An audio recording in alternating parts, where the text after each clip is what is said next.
I stood there frozen in the hotel lobby, watching my own children laugh as they walked away toward the elevator, without a single glance back.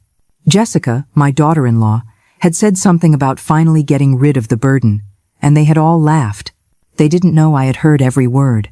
They didn't know I had paid every single cent for that reservation with the money I saved over 8 months, selling my pies on Sundays at the farmer's market and stashing every coin in a cookie tin I hid behind the cans of beans. They also didn't know what I was about to do. But let's go back to the beginning, because it all started 3 weeks earlier, on a Tuesday afternoon when the warm sun streamed through my kitchen window. I was making my afternoon coffee, just like I did every day since I was widowed 4 years ago, when my phone rang. It was Michael, my oldest son, using that sweet voice he always used when he needed something. "Mom, I have a wonderful idea," he said, and I felt that little flutter in my chest that always came when my children included me in their plans. "What do you think about a family trip for the holidays? All of us together. Just like the old days." His voice sounded so excited I could almost see his smile through the phone. "I found a beautiful resort on the coast, pools, restaurants, activities for the kids. It would be perfect, Mom." I put the coffee pot down on the counter, feeling my eyes well up with tears of joy. It had been so long since I felt included, since I was invited to anything more than family dinners where I sat in silence while they talked about their jobs, their trips, their plans. I was always the one who served, who cleared the plates, who stayed in the kitchen while everyone else went to the living room. "That sounds wonderful, honey," I replied, trying to keep my voice from breaking. "When would it be?" "The first week of January. 7 days, Mom. Imagine it.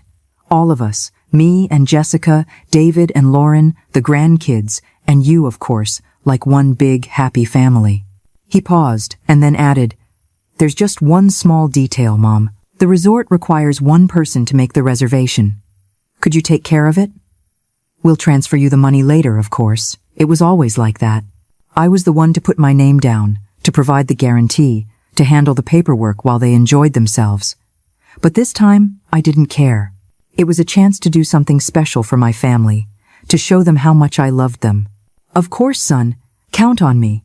That same afternoon, I called the resort. The receptionist had a kind, professional voice. "The Cypress Point Resort. How may I help you?" "I'd like to make a reservation for 12 people, I said, feeling my heart race. I had never organized something so big. "Perfect, ma'am." "For what dates?" "From January 2nd to January 9th. I heard the clicking of her keyboard. "Very well. That would be 5 family suites, all-inclusive, with access to all activities. The total will be $4,200. My breath caught in my throat. $4,200. My Social Security check was $300 a month. I had saved $1,800 selling pies for 8 months. I didn't have enough. "Ma'am, are you still there?" Yes, I'm sorry. Can I confirm the reservation and pay later?" "We require a 50% deposit to confirm, ma'am. $2,100. That night, I couldn't sleep. I sat in my rocking chair, calculating and recalculating. I had $1,800 in cash, some savings I had put aside for emergencies, and my wedding ring, the ring my husband had given me 42 years ago, with a small diamond that sparkled in the light. The next day, I went to the downtown pawn shop. Mr. Harrison, the owner, was an older man who knew the whole family. "Estella, how are you?" "I'm well, Mr. Harrison." I came to ask, "How much would you give me for this ring?" He examined it with his loupe, turning it between his wrinkled fingers. "It's a fine piece, Estella. I can give you $800. It felt like I had been punched in the stomach. $800 for 42 years of marriage. But I thought of Michael's smile, of the possibility of having my whole family together. Happy. It's a deal. With the money from the ring in my savings, I called the resort that same afternoon and paid the deposit. The reservation was confirmed in my name, with my credit card as a guarantee. 5 family suites, 12 people, 7 days, all inclusive. Over the next few weeks, every time I spoke with Michael or David, they asked about the trip details, but they never mentioned the money. "We'll talk about that later," they'd say. "The important thing is that we're all together." I kept selling pies on Sundays, doing sewing work for the neighbors, saving every dollar I could to make the final payment. My house grew colder because I turned down the heat. I ate less meat, walked instead of taking the city bus. All for this perfect family trip. 3 days before the trip, Michael called me, excited. "Mom, you have no idea how much we're looking forward to this. The kids are so excited. Jessica has everything packed. How are the resort preparations going?" "Everything's ready, son. Just the final payment is left." "Oh, right, of course. Well, we'll figure that out. The important thing is that we have fun." The night before the trip, I finished paying for the full reservation with my credit card. $4,200. All of my wedding ring, all of my savings, plus the debt now on my card. But it was worth it. I was going to have 7 perfect days with my family. I had no idea what I was about to discover. The morning of the trip, I woke up before dawn. I had packed my suitcase the night before, folding each item with care, choosing my best dresses, the pearl necklace that had been my mother's, the comfortable shoes for walking on the beach. I felt like a child before Christmas. It had been so long since I'd had something to look forward to with such excitement. Michael was supposed to pick me up at 7 in the morning. We had agreed to travel together in 2 cars to the resort, which was 3 hours away. I put on my light blue dress, the one David always said made me look younger, and carefully applied my makeup. I wanted to look good for the family photos we would surely take. At 7:30, Michael honked from the street. I grabbed my suitcase, locked the house, and walked to the car with a smile I couldn't wipe off my face. In the passenger seat was Jessica, my daughter-in-law, scrolling through her phone. In the back, my 2 youngest grandchildren were playing on a tablet. "Good morning, family," I said as I got in, but only the children answered with a cheerful, "Hi, Grandma." Distracted, Jessica barely glanced up for a second and mumbled something that sounded like a greeting. Michael started the engine. "Are you all ready for the perfect family vacation?" I asked, trying to start a cheerful conversation. "Yeah, Mom," Michael replied, but his voice sounded tired. "Jessica, did you text Lauren to have them follow us?" "They already left. David drives like a turtle, so we'll probably get there before them," Jessica answered without looking up from her phone. During the drive, I tried several times to make conversation. I asked about Michael's work, about their plans for the days at the resort, about whether the kids knew how to swim. The answers were monosyllabic, sighs, half smiles that faded quickly. Jessica never stopped texting and would occasionally laugh at something she read on her screen. "Is it very funny?" I asked once, trying to be included in whatever was entertaining her so much. "It's my friend's group chat," she replied without looking at me. "Stuff you wouldn't understand." I stayed quiet after that, looking out the window at the passing fields, the small houses, the trees just beginning to change color. I thought about all the pies I had sold to pay for this trip, the nights I had stayed up sewing to earn a few extra dollars, my wedding ring that was now in a pawn shop safe. When we arrived at the resort, it took my breath away. It was more beautiful than I had imagined from the pictures online, tall palm trees swaying in the sea breeze, perfectly manicured gardens with flowers of every color, a white facade that gleamed under the midday sun. The entrance had water fountains that created a soothing sound, and you could hear the ocean in the distance. "What a beautiful place," I exclaimed, my chest swelling with joy. "I can't believe we're here." The kids jumped out of the car excitedly, running toward the entrance. Michael and Jessica started getting the suitcases out of the trunk. Just then, the second car arrived with David, Lauren, and the rest of the family. Chloe, my 17-year-old granddaughter, was the only one who came over to hug me. "Grandma, this place is incredible," she said, her eyes shining with excitement. "Did you see the pool? It's huge. And they say they have nightly activities and themed restaurants." "I know, sweetie. It's going to be a wonderful week," I replied, stroking her hair. At least someone shared my enthusiasm. We all entered the lobby, and I went to the reception desk. It was a spacious, elegant area with marble floors that reflected the light from crystal chandeliers, white leather sofas, and tropical plants in enormous pots. The air smelled of fresh flowers and sea breeze. "Good morning," I said to the receptionist, a young woman with a friendly smile. "I have a reservation under the name Estela Morales." She typed on her computer and smiled. "Of course, Mrs. Morales, we were expecting you. 5 family suites, 7 nights, all inclusive for 12 people. Everything is in order." As she prepared the key cards and explained the resort services, I heard my sons talking in low voices behind me. 5 suites? I heard David whisper to Michael. I thought you said it would be simpler. Mom organized everything, Michael replied. We'll figure out how to split the costs later. The receptionist handed me the key cards in elegant holders shaped like a palm tree. The suites are on the 3rd floor, all with an ocean view. Breakfast is served from 6 to 10 in the morning in the main restaurant, lunch from noon to 3 in the afternoon, and dinner from 6 to 10 at night. You also have full access to the spa, the pools, sports activities, and nightly entertainment. How wonderful, I exclaimed, my heart pounding with excitement. Did you hear that, everyone? We have access to everything. But when I turned around to share my joy with my family, I froze. There was no one there.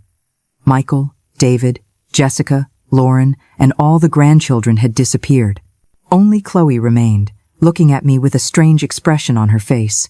Where is everyone? I asked, a sinking feeling in my stomach.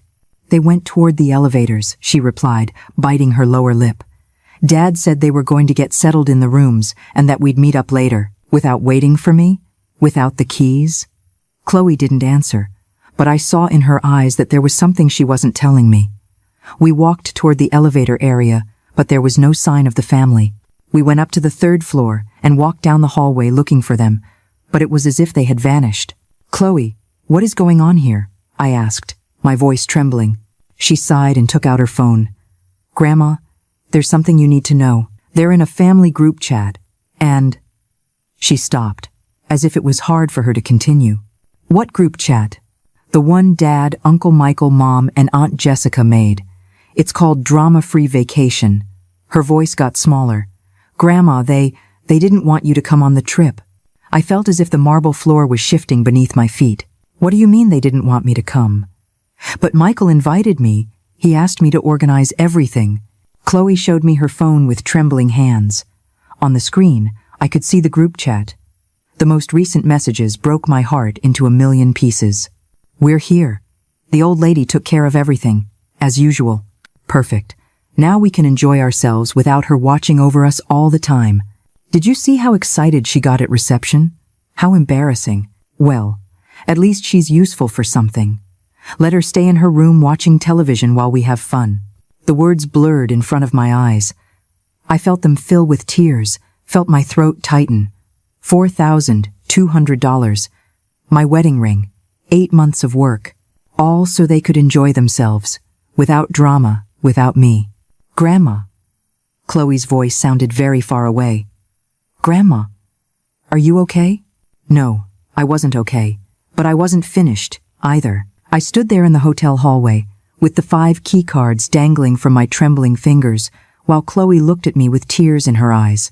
The messages in the group chat kept coming, each one like a knife straight to the heart. I hope she doesn't get difficult about the family meals. Relax, Jessica. If she gets unbearable, we'll just tell her she's tired and should go rest. The important thing is that the kids have fun. She can do her own thing. I closed my eyes and took a deep breath. The hallway smelled of cleaning supplies and fresh flowers, but all I could taste was the bitter humiliation in my mouth. For 40 years, I had raised those sons. I had sacrificed my dreams for theirs. I had sold my wedding ring to give them this perfect vacation. And this is how they repaid me. Chloe, I said, in a voice I didn't even recognize. How long has this group existed? She looked at her phone, scrolling up to see older messages. Since Uncle Michael proposed the trip to you, Grandma. Look, it says here he created it the same day he called you. My granddaughter showed me the screen. There it was, clear as day. Group created on December 12th by Michael Davis. The same day my son had called me with his sweet voice to invite me on the family trip of my dreams. I kept reading the older messages, each one worse than the last. Just talk to Mom. She bought it hook, line, and sinker. She's sure she can handle organizing it. You know how she is with technology. Doesn't matter. If she messes up, we'll fix it. The important thing is that she pays for it. Awesome. Free vacation and no family drama. But seriously, no group activities. Everyone does their own thing. The words were becoming a blur through the tears I could no longer hold back. But there was something more more recent messages that made me understand the full extent of their betrayal. Did you confirm that the resort allows changes to the reservation? Yeah, David had asked at the front desk. Since it's in Mom's name, she can make modifications. Perfect. Tomorrow we'll convince her to transfer the rooms to our names, just in case. And on the last day, we'll tell her there was an error with the bill, that the hotel needs someone else to take over the payment. There it was. Not only had they planned to ignore me during the trip, but they also intended to leave me with the entire debt at the end. They had used me to organize and pay for their perfect vacation, and then they were going to abandon me with the bill. Grandma, Chloe touched my arm gently. What are you going to do? That question echoed in my mind. What was I going to do? The old Estella would have cried in silence, would have swallowed the humiliation, would have pretended she hadn't seen anything. She would have spent the 7 days locked in her room, ordering room service so as not to bother the family in the restaurants, watching television while they enjoyed the pool, the spa, the nightlife that I had paid for. But something had changed inside me. Maybe it was watching my wedding ring disappear into the pawnbroker's hands. Or maybe it was those 8 months of waking up before dawn to bake pies and sell them at the market. Maybe it was realizing that my own sons saw me as a walking wallet, useful for paying and organizing, but an annoyance to include. I don't know yet, sweetie, I answered Chloe, wiping my tears with the back of my hand. But I'm not going to just stand here and cry. We walked to my suite. It was beautiful, with a king-size bed covered in pristine white sheets, a balcony with a direct view of the ocean, a marble bathroom with a deep tub, everything I had dreamed of for months, while I saved penny by penny. But now it felt empty, like a stage set for a play in which I was only the financier, not the star. I sat on the bed, and Chloe stood by the window, looking toward the beach, where I could already see some of the family. Michael and David were in the pool with their sons. Jessica and Lauren were sipping cocktails under an umbrella, all of them laughing and enjoying themselves as if nothing had happened. Do you know what hurts the most? I said to Chloe. It's not the money. It's not even that they lied to me. It's that I thought we were finally going to be a real family, that we were going to make beautiful memories together. Chloe turned around, and I saw her eyes were red. Grandma, I tried to tell them it was wrong.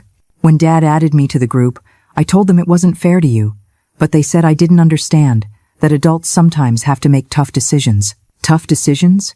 Is that what I am to them? A tough decision? Just then, my phone buzzed. It was a text from Michael. Mom, we've settled in. We're heading to the beach restaurant for lunch. If you want, you can order room service. See you at dinner. He didn't even invite me to lunch. Didn't even pretend he wanted my company. I got up from the bed and walked to the balcony. The ocean stretched out, infinite, before me. The waves lapped gently at the shore, and a warm breeze stirred the white curtains of the room. It was exactly as I had pictured it during all those months of sacrifice, but my family wasn't there to enjoy it with me. Chloe, I said without turning around. Did you know that I paid for all of this? What do you mean? You paid for everything? The reservation. All of it. $4,200. I sold your grandfather's wedding ring to pay the deposit. I heard her sharp intake of breath. Grandma, no. He didn't know. Dad always said they were going to split the cost among everyone. A lie. I paid for every cent. And they knew it. They knew I didn't have that kind of money. They knew I had to make sacrifices. And they still used me. I turned around and saw Chloe was crying. Grandma, this is so wrong. I have to tell my parents that. No. I interrupted her with a firmness that surprised even me. You're not going to say a word. Not yet. But what are you going to do? I looked toward the beach one last time, where my family was enjoying the vacation I had given them without their knowledge. I thought of all the times they had made me feel invisible, all the occasions they had treated me like a piece of furniture, useful, but in the way. I'm going to think, I replied. And while I think, I'm going to act as if I never saw those messages, as if I know nothing. Why? For the first time in days, I smiled. It wasn't a happy smile, but something colder, more calculated, because, my love, the best revenge is a dish best served cold, and I have a whole week to plan mine. That afternoon I stayed in my room, sitting in the armchair by the balcony, watching my family enjoy themselves on the beach. I had ordered room service as Michael had suggested, but the food sat untouched on the tray. I wasn't hungry. What I had was a mental clarity I hadn't felt in years. I took out my notebook, that little blue notebook where I jotted down my daily expenses, and started to write. First, all the details of the reservation, dates, prices, confirmations. Then, screenshots of the group chat messages Chloe had shown me. Everything documented, everything recorded with the precision of someone who has learned that in life, you can only trust what's on paper. While I wrote, my phone buzzed constantly. Messages from the official family group chat, the one that included my name, filled with photos of them at the pool, in the restaurant, on the beach. What a beautiful place, Mom. The kids are so happy. Thanks for organizing everything. Each message was like a slap in the face disguised as affection. But messages from the secret group kept coming too, the ones Chloe forwarded from her room. Each one confirmed what I already knew. I was just a means to an end. The old lady is being super quiet. Perfect. I hope she doesn't show up for dinner. The kids want to eat in peace. Tomorrow we'll ask her for the keys to the other rooms, in case we need some privacy. Privacy. As if my presence was a violation of their family intimacy. As if I wasn't their mother, their mother-in-law, their grandmother. Around 6 p.m, Chloe knocked on my door. She was dressed for dinner in a floral dress, her hair pulled back. She looked beautiful, but her eyes still showed traces of the afternoon's tears. Grandma? Are you coming down for dinner? I don't know, sweetie. What do you think? She sat on the bed, nervously fidgeting with her hands.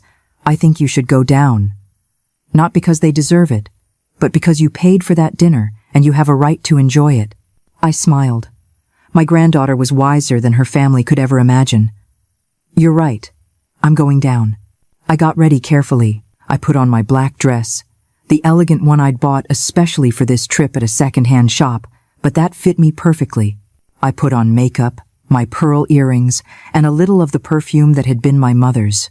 If I was going to face my family, I would do it looking impeccable. The main restaurant was spectacular. Tables with white tablecloths, lit candles, enormous windows overlooking the ocean, where the setting sun painted the sky in shades of orange and pink. The kind of place I had dreamed of visiting for years, but never thought I could afford. When I arrived, my family was already seated at a large round table. Michael saw me first and waved me over, but his smile seemed forced. Mom, so glad you came down. We already ordered appetizers. I sat in the only empty chair, which was strategically placed with its back to the ocean view. A coincidence, of course. How was your afternoon, Estella?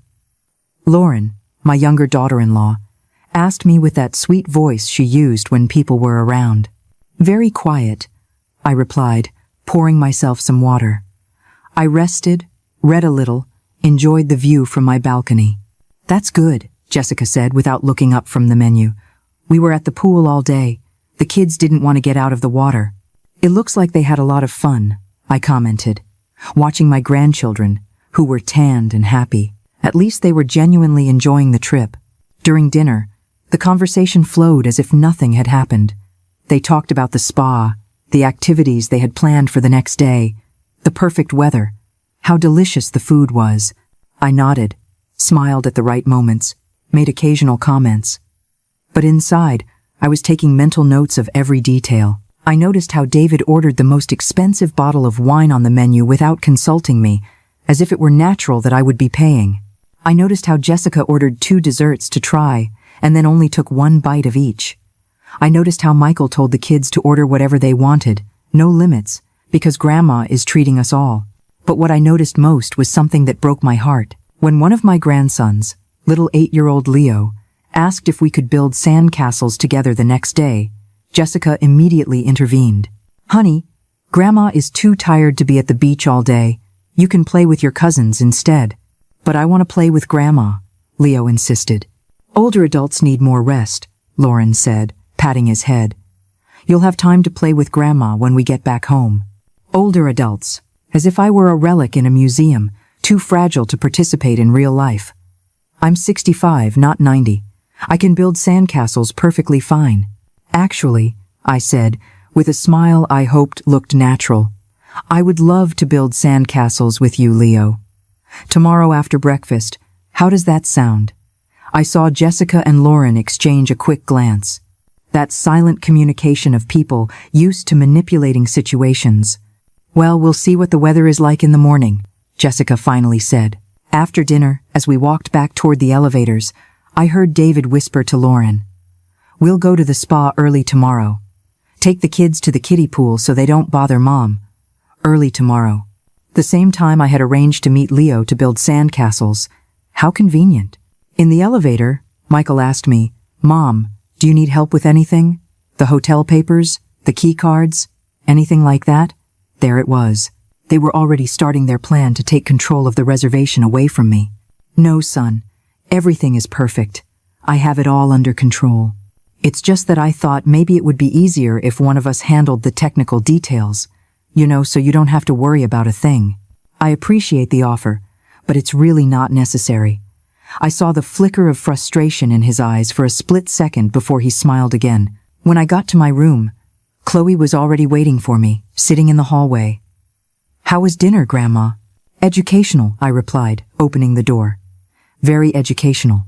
We went inside and she sat in the armchair while I took off my shoes and left my purse on the table. "Grandma, I've been thinking all afternoon. What they're doing is so wrong, and I can't just stay quiet. Chloe, listen to me carefully. I know you have good intentions, but I need you to trust me. Can you do that?" She nodded, though she looked confused. "Good. Then I want you to keep sending me the messages from the secret group, but I also want you to act completely normal. Don't let them know that I know anything." "But why?" I sat down across from her and took her hands. They were soft and young, without the wrinkles and scars that mine had after 65 years of work and sacrifice. "Because, my love, when someone betrays you, the worst thing you can do is confront them immediately. The best thing is to let them keep believing their plan is working while you prepare your own. You have a plan?" "I'm developing one." Chloe was quiet for a moment. Then she asked, "Grandma, have you ever felt anything like this before?" "Like what?" This anger, this huge disappointment." I looked toward the balcony, where the full moon was reflecting on the ocean waves. It was a beautiful, romantic view, the kind I would have enjoyed with my husband if he had lived to see it with me. "Only once," I replied, "when your grandfather died and I realized I would have to face the rest of my life alone. But this time is different." "Why?" "Because when your grandfather died, the pain was unavoidable. It was part of life. But this was a choice. My sons chose to hurt me, to use me, to betray me. And choices have consequences." That night, after Chloe went to her room, I stayed up very late. Not watching television or reading, but thinking, planning. For the first time in years, I felt powerful, because I had something they didn't know I had, information. And as my husband used to say, information is power. Tomorrow I would start using it. I woke up before dawn, just as I had for the past 8 months, when I would get up to bake pies to sell. But this time, it wasn't out of obligation, but from a strange sense of energy I hadn't felt in years. I made coffee with the in-room machine and sat on the balcony to watch the sun rise over the ocean, reviewing my notebook. At 7:30, my phone buzzed with a message from Chloe. It was a screenshot from the secret group chat, sent just a few minutes earlier. Plan for today: everyone to the spa at 9. Kids to the kiddie pool with the hotel babysitter. Lunch at the beach restaurant without the old lady. If she asks, we'll tell her a spontaneous plan came up. Perfect. And don't forget, today we ask for the keys to the other rooms. Any believable excuses? We'll say we need access in case of an emergency, or that the kids want to throw a surprise party in one of the suites. They couldn't even invent an original lie. But what bothered me most was the part about the babysitter. They had hired someone to watch my grandchildren instead of asking me, their own grandmother, to be with them. As if I were a dangerous stranger, instead of the woman who had raised them as babies when their parents had to work. At 8, I went down to the restaurant for breakfast. It was early, so there were few people. The place was beautiful in the morning, with golden sunlight streaming through the windows and the soft sound of waves in the background. I sat at a table by the window and ordered coffee, fresh fruit, and scrambled eggs. As I ate, I watched the other families. An older couple laughing as they shared croissants, their wrinkled hands intertwined on the table. A young family where the parents were feeding a baby while the grandmother held the older child on her lap, telling him stories that made him laugh. Real families, families that included each other. Families where grandparents were an integral part, not a burden to be tolerated. At 9 o'clock sharp, I saw my family heading toward the spa area. Michael, David, Jessica, and Lauren walked together, talking animatedly, while the kids ran ahead excitedly. None of them looked toward the restaurant where I was sitting. They didn't even wonder if I had eaten breakfast or if I was okay. I finished my coffee slowly, savoring every sip. Then I went up to my room and took out all the reservation documents I had brought with me. The hotel confirmation, payment receipts, a copy of my credit card, all organized in a folder I had meticulously prepared. At 10:30, I went down to reception. "Good morning, Mrs. Morales." The same receptionist from the day before greeted me. "How are you enjoying your stay?" "Very well, thank you." "I have a question. This reservation is entirely in my name and paid for with my credit card, correct?"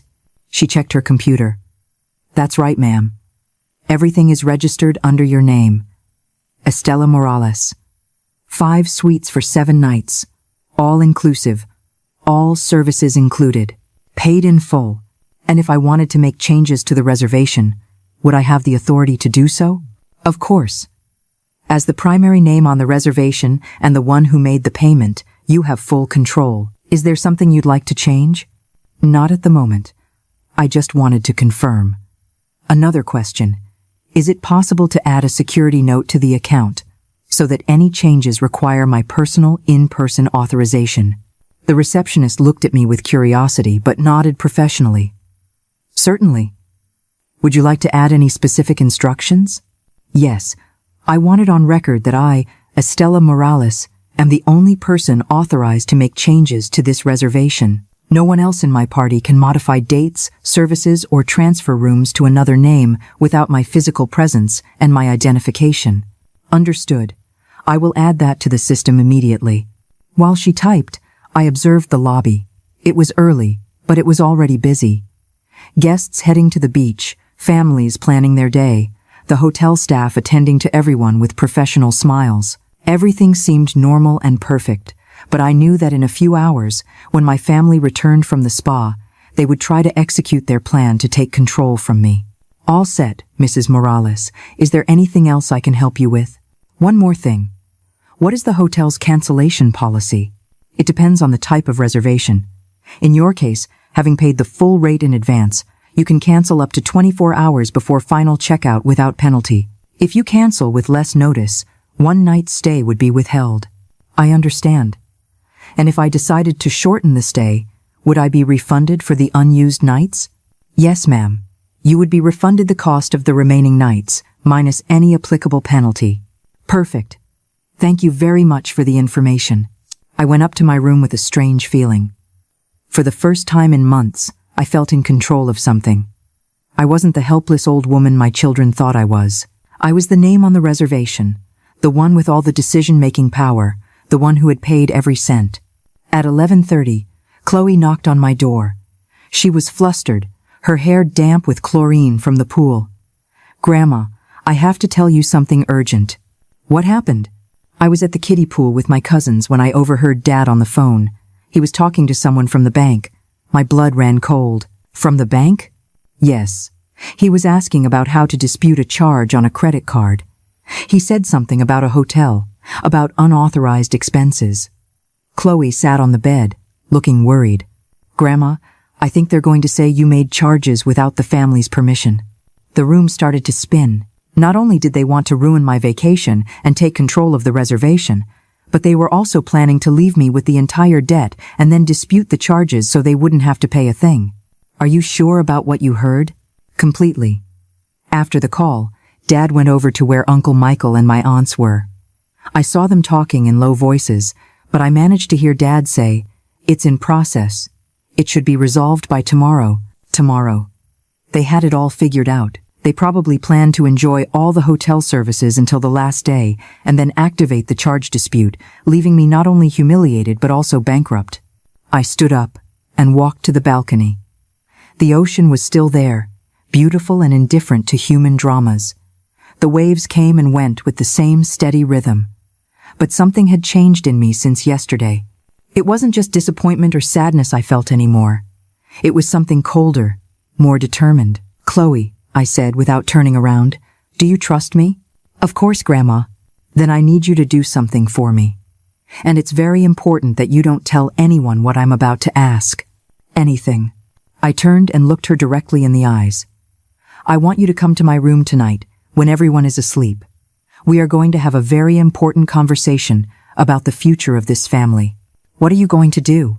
"I'm going to teach them a lesson they will never forget." The phone rang at that moment. It was a message from the official family group chat. "Mom, we're having lunch on the beach.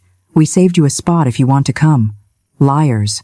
I knew perfectly well they had planned to have lunch without me. But this time, instead of feeling hurt, I smiled. "Tell your father thank you very much, but I have other plans." And I wasn't lying. I did have other plans. Plans that were taking shape in my mind with a surprising clarity. That afternoon, while my family enjoyed themselves on the beach with the money I had paid, I made a few very important phone calls. First stop, my bank. Second stop, the hotel reception. Third stop, my lawyer. Because if my children thought they were going to play games with me, they were sorely mistaken. The game was just beginning. And this time, I was holding all the cards. That afternoon, while my family was having fun on the beach, believing they had found the perfect formula for a free vacation, I was in my room executing my own plan. I had learned over 65 years that patience is the most powerful weapon a woman can have, especially when she's underestimated. My first call was to the bank. After navigating a maze of automated options and waiting for 20 minutes, I finally managed to speak with a human representative. "National Bank, this is Carmen. How may I help you?" "Good morning, Carmen. My name is Estela Morales. I need to report a potential fraud attempt on my credit card." "Of course, Mrs. Morales. Can you provide me with your card number and date of birth to verify your identity?" After confirming my details, I explained the situation with the care of someone who has thought through every word. "Carmen, I have reason to believe that a member of my family is going to attempt to dispute legitimate charges I made on my card. Specifically, a hotel reservation for $4,200 that I authorized and paid for personally. I understand your concern, Mrs. Morales. Do you have any evidence of this potential fraudulent dispute?" "Yes, I have all the reservation documents, payment confirmations, and witnesses who can corroborate that I authorized all the expenses. Furthermore, my granddaughter overheard my son on the phone today disputing these charges." Carmen took note of everything and explained the procedure. "I'm going to place a protection note on your account, Mrs. Morales. If anyone attempts to dispute those charges, an automatic investigation will be triggered that will require substantial evidence of actual fraud. In the meantime, the charges will remain valid until proven otherwise. I will also email you a form to document everything related to this potential family fraud attempt." After hanging up with the bank, I felt like I had won the first battle of a war that was just beginning, but I needed more ammunition. My second call was to the resort's front desk. "Good afternoon. Could I speak with the manager, please?" 5 minutes later, a man with a kind voice introduced himself. "Mrs. Morales, this is Miguel Hernandez, the resort manager. The receptionist tells me you wanted to speak with me." "Yes, Mr. Hernandez. I have a delicate family situation, and I need to ensure that certain information is officially recorded." I explained that I had paid for the entire reservation as a surprise for my family, but that I had discovered they were planning to fraudulently dispute the charges. "I understand perfectly, Mrs. Morales. Unfortunately, this is not the first time we've seen situations like this. What do you need from us?" "First, to confirm in writing that I am the sole account holder for the reservation and that I paid for everything voluntarily. Second, if anyone in my party tries to make changes without my presence, I want you to contact me immediately. Of course, I will send you an official letter confirming all the details of your reservation and payment. I will also brief all front desk staff on the situation. One more thing, Mr. Hernandez. Would it be possible to schedule a meeting for tomorrow morning? I believe I will need to make some changes to the reservation." "Certainly. Does 9 o'clock work for you?" "Perfect. My third call was the most important. I looked in my notebook for the number of Mr. Peterson, the lawyer who had helped my husband with his will and had handled some minor family matters over the years. Peterson Law Firm. Good afternoon. Good afternoon. Is Mr. Peterson available? This is Estela Morales. Mrs. Morales, what a pleasure to hear from you. Mr. Peterson is in a consultation, but I can interrupt him if it's urgent. It's urgent. 3 minutes later, Mr. Peterson's familiar voice filled the phone.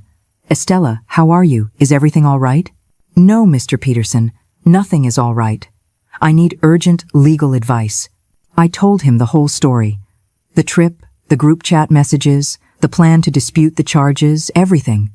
Miss Peterson listened without interrupting, making occasional sounds of disapproval. Estela, this is very serious. What your sons are planning constitutes financial fraud and elder abuse. Elder abuse? Yes.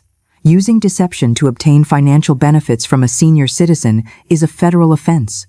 Furthermore, disputing legitimate charges is bank fraud. What can I do? Several things. First, it's good that you've already contacted the bank. Second, I am going to email you a document that I want you to sign and have notarized. It's a sworn affidavit stating that you voluntarily paid for all the trip expenses. Is there a notary at the resort? Most large resorts have notary services for guests. Ask the manager. What else can I do? Estela, I have to ask you something important. Do you want to take legal action against your sons? The question hit me like a punch to the gut. Legal action against Michael and David, the boys I had raised, whom I had cared for when they were sick, for whom I had sacrificed so much. I don't know, Mr. Peterson. I just want them to stop. I understand. But I want you to know that you have options. You can sue them for fraud. You can change your will. You can take measures to protect your assets. Think about it. After hanging up, I sat in silence for several minutes. The sun was beginning to set, painting my room in golden hues. I could hear the happy voices of my family returning from the beach, laughing, talking about their plans for dinner. At 6:30, someone knocked on my door. It was Michael. Hi, Mom. How was your afternoon? Very productive, son. Productive? What did you do? Important calls, paperwork, adult things. I saw his smile become a little strained. Mom, speaking of paperwork, David and I were thinking that maybe it would be easier if we handled some of the hotel details. You know, so you don't have to worry. There it was. The first official move of their plan.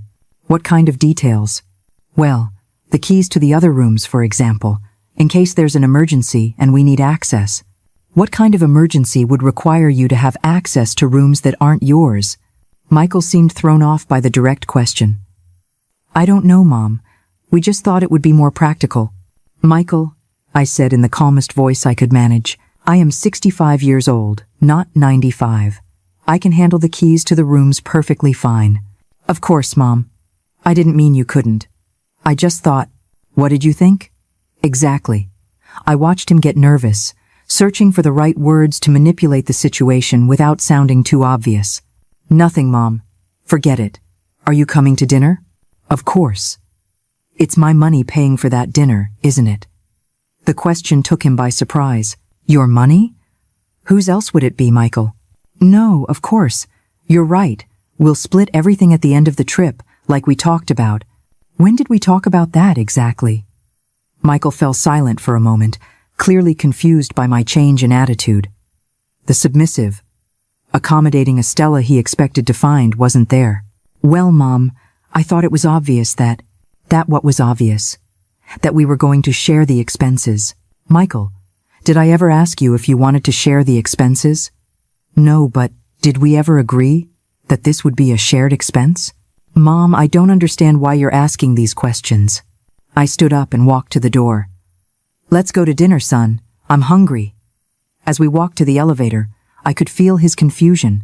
His plan required me to be predictable, manageable, to act as I had always acted. But I was no longer the same woman who had arrived at the resort 2 days ago. During dinner, I watched my family with new eyes.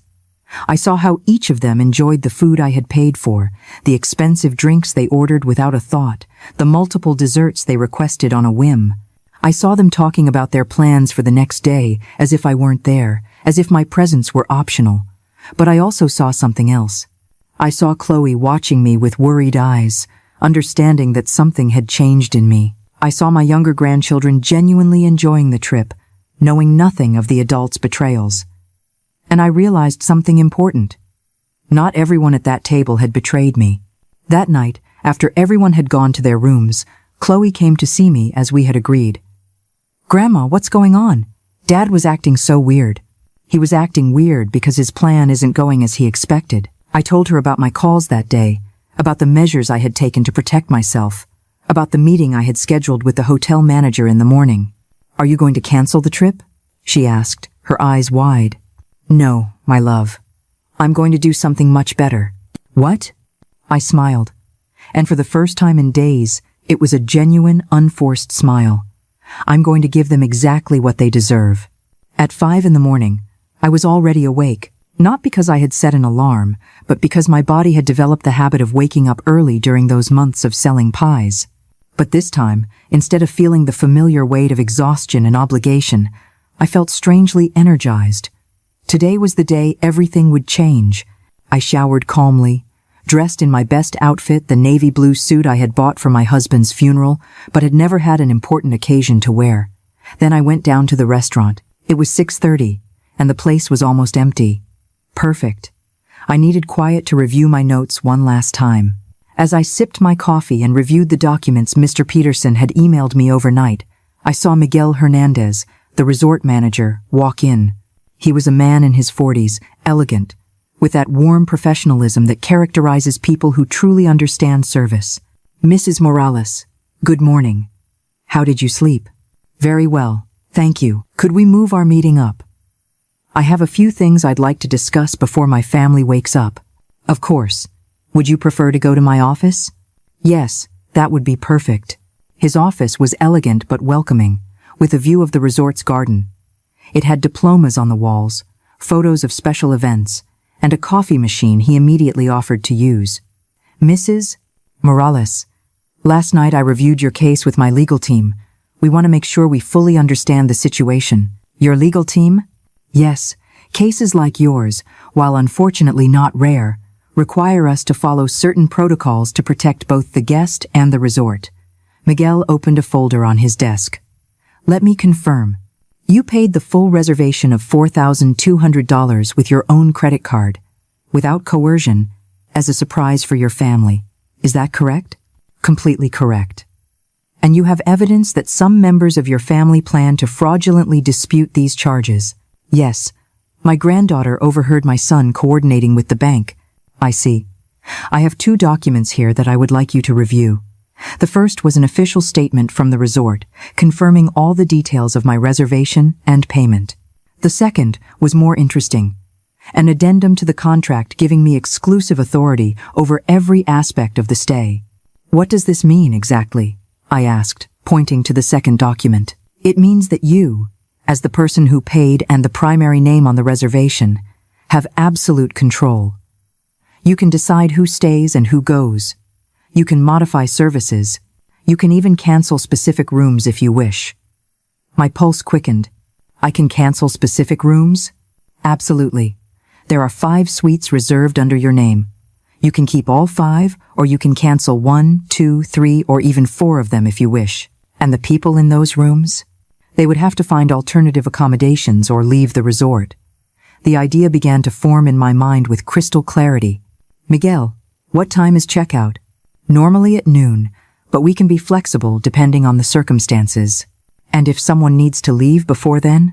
"That's also possible." "Are you considering making changes to the reservation?" I was silent for a moment, looking out the window at the gardens where the groundskeepers were already starting their work. It was early, but the day promised to be beautiful, sunny, perfect for the beach, the kind of day my family had planned to enjoy entirely at my expense. "Miguel, I want to make some changes, but I need them to be executed exactly as I am about to explain." "Of course. I'm all ears. I want to cancel 4 of the 5 suites." Miguel raised his eyebrows slightly but maintained his professional expression. "Which ones specifically?" I took out my notebook where I had written down the room numbers. Suites 301, 302, 304, and 305. I want to keep only 303, which is mine. Understood. And when would you like these cancellations to take effect? Today. But not immediately. First, I want you to block access to those rooms at 10 o'clock in the morning. Their keycards will stop working. And after that, at 11 o'clock, I want resort staff to go to those suites and inform the guests that they must vacate the rooms by noon due to changes in the reservation. Miguel took notes as I spoke, without judgment. Completely professional. Are there any specific instructions I should give the staff? Yes, they should explain that the primary guest, which is me, has decided to modify the stay, that it is not the resort's fault, but a personal decision by the person who paid for the reservation. And if they ask where they can find you to speak with you, you can tell them I am available in suite 303, but only if they come to speak civilly. If there is any shouting, threats, or disrespect toward the hotel staff, you have instructions to contact security. Miguel finished writing and looked at me with a mix of admiration and curiosity. Mrs. Morales, may I ask what led you to this decision? Miguel, do you have a family? Yes. A wife and 2 young children. Do you love them? Of course. Would you do anything for them? Without hesitation. And what if they betrayed you? If you discovered they were using you, were ashamed of you, were planning to defraud you? Miguel was quiet for a moment. I think I understand. For 40 years, I raised my sons. I fed them, clothed them, cared for them when they were sick. I worked to give them an education, sacrificed my dreams for theirs. And now, when I thought we could finally enjoy time together as a family, I discover they see me as a useful nuisance, good only for paying bills. I am very sorry, Mrs. Morales. Don't be sorry, Miguel. This isn't sadness. This is liberation. I signed all the necessary documents, including the sworn affidavit Mr. Peterson had prepared. Miguel called a hotel notary who arrived in 10 minutes to make everything official. One last thing, I told Miguel as we finished. Could you arrange for a taxi at 12:30? For how many people? Just 2. My granddaughter Chloe and myself. Are you going to the airport? No, we're going to another hotel. One where we can truly enjoy a vacation. Miguel smiled for the first time during our meeting. It will be my pleasure to assist you with that as well. When I returned to my room, it was 8:30. My family was surely awake by now, planning another perfect day without me. But this time, things would be different. I sat on the balcony with a fresh cup of coffee I had ordered from room service and waited. At 9, I would receive the first message from Chloe with the secret group's conversations. At 10, their keycards would stop working. At 11, hotel staff would knock on their doors, and for the first time in my life, I was in complete control. My phone vibrated. It was a message from Michael. Mom, we're going to breakfast. Are you coming? I replied, No thank you, I have other plans today. What plans? You'll see, son. You'll see. I looked at my watch. It was 5 minutes to 9. In 5 minutes, the countdown would begin to the moment my family discovered they had gravely underestimated the woman who gave them life. And honestly, I couldn't wait to see their faces. At exactly 9 o'clock, my phone buzzed with the first message from Chloe. It was a screenshot from the secret group, sent just minutes before. Perfect plan for today. Beach all morning, spa in the afternoon. The old lady will probably stay in her room like yesterday. Great. After lunch, we'll talk to reception to get control of the other rooms. Did you confirm the thing with the bank, David? Yep, the dispute process should be ready this afternoon. By tomorrow, we won't have to worry about the expenses. Each message was further confirmation that I had made the right decision. There was no doubt, no guilt, no room for regret. They had chosen this path. At 9:30, another message from Chloe. Grandma, they're all at the pool. Dad just said that after lunch he's going to reception to sort out the rooms. I also heard Aunt Jessica say that today is the last day they have to pretend everything is okay. The last day they had to pretend. As if being with me was an unbearable performance that was finally coming to an end. I poured myself another cup of coffee and sat comfortably in the armchair by the balcony. From there, I could see the pool where my family was enjoying themselves. Michael and David were in the water with some of the grandkids. Jessica and Lauren were sipping cocktails under an umbrella, all of them laughing, relaxed, happy, making the most of the vacation I had paid for while they plotted to betray me. At 5 minutes to 10, my phone rang. It was Miguel. "Mrs. Morales, the system is ready.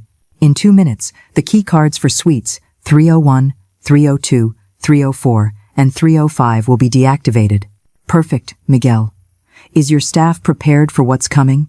"Completely. We have the security team on standby, and I've already briefed the housekeeping staff on how to handle the situation with diplomacy but firmness." "Excellent. I'll see them in an hour." I looked at my watch. 9:58, 9:59, 10 o'clock. At that moment, my family's key cards had just become useless pieces of plastic. They wouldn't be able to get into their rooms, access their belongings, change their clothes, or take a shower after the pool. I waited. It didn't take long. At 7 minutes past 10, I saw Lauren get up from her lounge chair and walk toward the elevators. She was probably going to get something from her room. At 12 minutes past 10, my phone buzzed with an urgent message from Chloe. "Grandma, Mom is yelling at the front desk. She says her keycard isn't working." 3 minutes later, another message. "Now they're all there. Dad is really upset. The receptionist is explaining something, but I can't hear well from here." At 20 minutes past 10, Michael called me. His voice was tense, controlled, but I could detect the panic underneath. "Mom, there's a problem with the rooms. The keys aren't working. Could you come down to reception to help us sort it out?" "What kind of problem?" "We don't know. The receptionist says there's a change to the reservation, but that's impossible because nobody has changed anything." "How strange," I replied in the most innocent voice I could muster. "Are you sure no one changed anything?" "Of course not, Mom. Could you please come down? We need to fix this fast because the kids want to get back to the rooms." "I'm a little busy right now, son. But don't worry. I'm sure it will be resolved soon." "Busy with what?" "Important things." I hung up before he could respond. At 10:45, Chloe sent me another message. "Grandma, the hotel manager is talking to Dad and Uncle Michael. They look very worried. Aunt Jessica is arguing with a receptionist." At 10:58, my phone rang again. This time it was David. "Mom, we need you to come to reception now. There's a very serious misunderstanding, and only you can fix it." "What kind of misunderstanding?" "The hotel says that you canceled our rooms. That's ridiculous, right? Just tell them it's a mistake." "Why would that be ridiculous, David?" "What do you mean, why?" "Because there's no reason for you to cancel our rooms, isn't there?" There was a long silence on the other end of the line. "Mom, what is going on?" "I'm sure Miguel explained it to you very well." "Miguel? You know the manager?" "Of course. We had a very productive meeting this morning." Another silence. When David spoke again, his voice had changed completely. "Mom, you canceled our rooms." "Yes. Why?" "Because I could." And I hung up. At exactly 11 o'clock, from my balcony, I saw hotel staff walking toward the pool area. There were 3 of them. Miguel, a woman who looked like she was from guest relations, and a plain-clothed security guard. I watched as they approached my family, as Miguel spoke to Michael while gesturing toward the hotel. I saw the expressions of shock, confusion, and then anger cross the faces of my sons and daughters-in-law. I saw how the grandchildren, who didn't understand what was happening, gathered around their parents, looking for explanations. At 11:05, someone pounded on my door. It wasn't the polite knock of a social call. It was loud, urgent, desperate. I opened the door to find all 4 of them: Michael, David, Jessica, and Lauren. Their faces were a collage of emotions: fury, confusion, panic, disbelief. Behind them in the hall, I could see some of my grandchildren waiting with their beach bags in hand. "What the hell is going on?" Jessica shouted before I could say a word. "Good morning to you, too," I replied calmly, stepping aside to let them in. "Don't get sarcastic with me, Estella," Jessica continued. "The hotel says you canceled our rooms. That's ridiculous." "Why is it ridiculous?" "Because we're your family." "Oh, are you? Since when?" Michael stepped forward, trying to use his most conciliatory tone. "Mom, there's clearly been a misunderstanding. Let's just go down to reception and clear this all up." There's no misunderstanding, Michael. I canceled your rooms because you are no longer welcome on my vacation.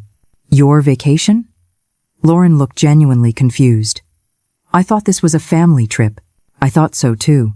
Until I found out that you don't consider me family. David frowned. What are you talking about? I took out my phone and showed them the screenshots of the secret group chat that Chloe had sent me. I watched their faces fall as they read their own messages. Michael struggled for words. This isn't what it looks like. Isn't it? Then explain what free vacation and no family drama means, Michael. The silence in the room was deafening. The four of them looked at each other, searching for an explanation, an excuse, a way out of the hole they had dug for themselves. Mom, David finally spoke. I understand you're upset, but you can't just leave us without rooms. We have small children. The same children you were going to keep away from me by hiring a babysitter? And what about the bank, David? Did you start the charge dispute yet? David's face went completely pale. How did you know? I know everything. I know about the group chat. I know about your plans to take control of the reservation. I know about the fraudulent dispute you were planning to file with the bank. I know everything. Jessica slumped into the armchair, covering her face with her hands. Lauren looked like she was going to be sick. Michael and David just stood in the middle of the room, like children caught stealing cookies. So, I said, my voice sounding strangely calm, even to me, here are your options. You can take your things, which the hotel staff has already very kindly packed up for you. You can call a taxi, and you can go find another hotel where you can pay for your own vacation. Or what? Michael asked, his voice trembling. Oh, nothing. That's your only option. You can't do this, Jessica shouted, jumping up from the chair. We are your family. You can't abandon us. I looked directly into the eyes of this woman, who for years had tolerated my advice with fake smiles, who had spoken behind my back, who had turned my son against me. Jessica, I said with a calmness that surprised even me. Who abandoned whom first? And in that moment, I saw in her eyes that she knew exactly what I was talking about. The war was over before they even knew it had begun. The silence that followed my question was devastating. I could hear the air conditioner humming, the distant voices of other guests in the hallway, the soft sound of waves on the beach. But in my suite, the silence was so thick it felt like it had its own weight. Michael was the first to try and recover. Mom, this is insane. You can't be serious. Do I look like I'm kidding? But the kids. What will the grandkids think? For the first time since the confrontation began, I felt a pang in my chest. My grandchildren, the only innocent ones in this whole betrayal, the grandkids will think that their parents made some very poor decisions and now have to face the consequences. You're destroying this family, Lauren cried, tears streaming down her cheeks. No, Lauren, this family destroyed itself when you all decided I was an obstacle instead of a valued member. David approached me, his hands outstretched in a pleading gesture.